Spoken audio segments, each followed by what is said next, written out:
ડીસા નાયબ કલેક્ટરે નવી ભીલડી પ્રાથમિક શાળા અને નીચાણવાળા વિસ્તારોની લીધી મુલાકાત।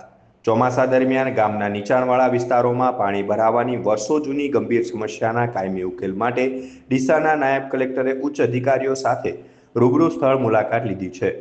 વિગતો મુજબ દર વર્ષે ચોમાસામાં નવી ભીલડી પ્રાથમિક શાળા અને ગોગામડ પ્રાથમિક શાળા પરિસરમાં ઘૂંટણસમાં પાણી ભરાઈ જાય છે।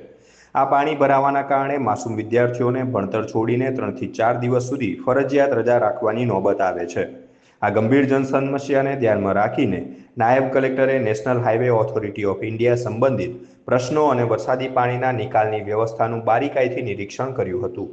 આ નિરીક્ષણ બાદ નવી ભીલડી ગ્રામ પંચાયત કચેરી ખાતે એક ઉચ્ચ સ્તરીય બેઠક યોજાઈ હતી, જેમાં તાલુકા વિકાસ અધિકારી, મદદનીશ ટીડીઓ, પંચાયતના કર્મચારીઓ અને NHAIના સ્ટાફે સાથે મળીને કાયમી નિકાલ માટે નકશો તૈયાર કર્યો છે।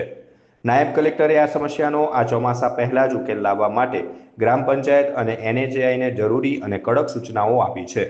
તંત્રના આ ત્વરિત એક્શન બાદ શું આ વખતે ભીલડીના બાળકોને પાણી ભરાવાની સમસ્યામાંથી મુક્તિ મળશે ખરા?